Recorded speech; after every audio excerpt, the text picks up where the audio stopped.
The person everyone's talking about nowadays, the strongest creature in the world, the man looking for a place to die. King of Beasts Kaido, his origin and his devil fruit is what we'll be talking about today. So to me it seems like the overwhelmingly probable idea right now with what Kaido's devil fruit could be is the Oni Oni no Mi fruit. And that's why I put it in the title. But if you look closely, there is a question mark after it, because that's not exactly what I'm thinking is going on with Kaido. A lot of people like to think that he was either just a regular human or a giant, a half giant, whatever, and then he ate the Oni Oni no Mi fruit, so he was able to do whatever that allows him to do. But that sounds less interesting to me than if it was the other way around. What if he was an Oni that either ate the giant fruit or the human fruit? And now, I don't have any overwhelming evidence for why this would even be better than the alternative, the usual explanation people give. But I personally think that this would be a lot more interesting. It would provide a lot more of a backstory for him. I'm sure there's a lot more interesting things we'd learn.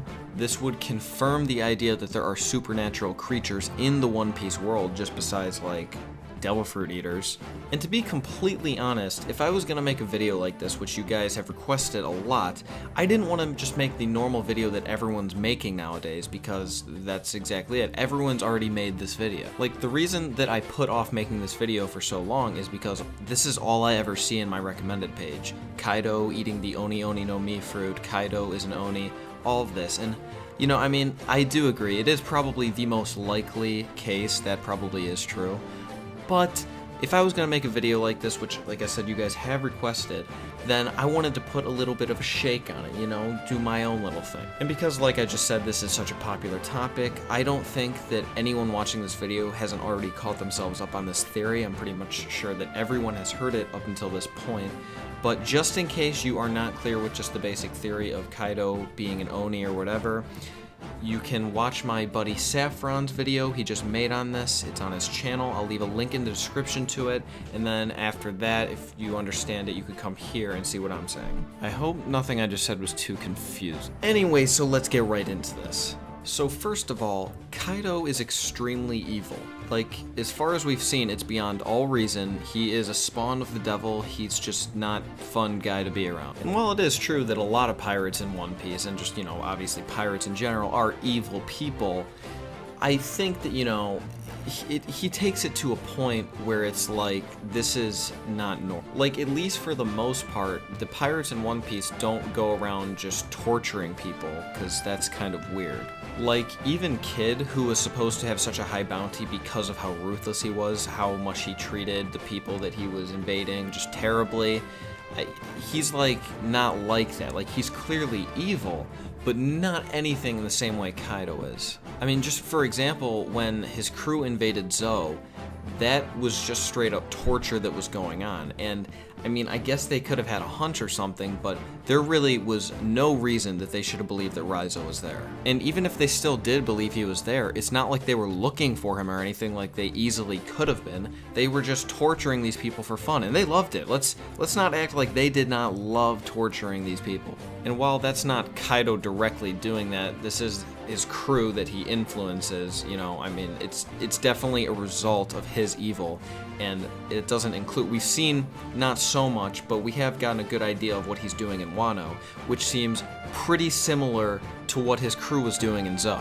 So pretty much the argument that I'm making right now is that he is extremely evil to the point that it would make sense that if he was originally an Oni, because obviously eating the fruit wouldn't make you evil if you weren't already. Like, it wouldn't make you be an Oni in that sense. Like, if someone ate the devil fruit, it wouldn't just make them evil, they would just like turn into a devil or something. So my next point, and I touched on this a few minutes ago, is that it would result in an awesome backstory for Kaido.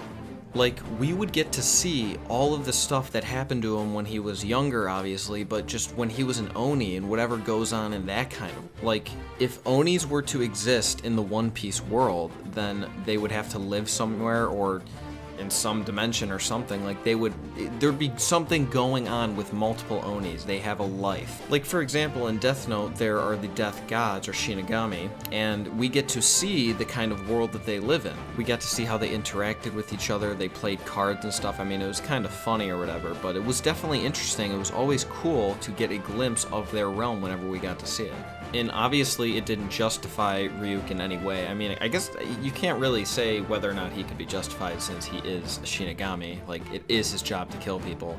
But it just was really cool to get some insight, some background on what that was like, what a supernatural force in a more normal-ish world would be like. Especially when interacting with people that aren't mortal. Like, would Kaido have a family? That would be really interesting to see. Are they supposed to have some kind of actual purpose in the One Piece world? There would be so many interesting things that Oda could do with this. I mean, we're talking about Oda here. Like, he can turn something pretty boring into the most important thing that happens for the rest of the story. Something actually really interesting like this, I could see him doing a lot with. And for my final point, I think that it would be a great explanation for how Kaido got his hands on a road poneglyph. If there is such a thing as Onis in the One Piece world, then it would make sense that they would probably have their hands on one of the most important poneglyphs. If there is a land of Onis, then there is most certainly going to be a poneglyph there, and why not be a road poneglyph? It would make sense that creatures of such power would have something so important.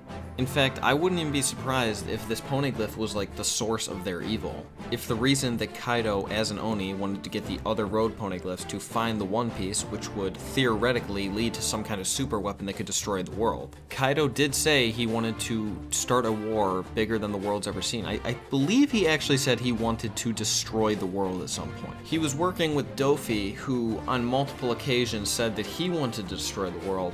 So, yeah, I'm gonna go with yes on that. But that's pretty much it. That's my 2 cents on the Kaido Oni situation. I hope that you enjoyed that I tried doing a little different of something. You know, you probably don't want to just keep watching the same video over and over, just a different person talking. Leave me more comments of great theories like this, and I'm sure I will get around to them if I like them. If you did enjoy this video, remember to leave a thumbs up and subscribe if you haven't already. And I will see you guys Wednesday.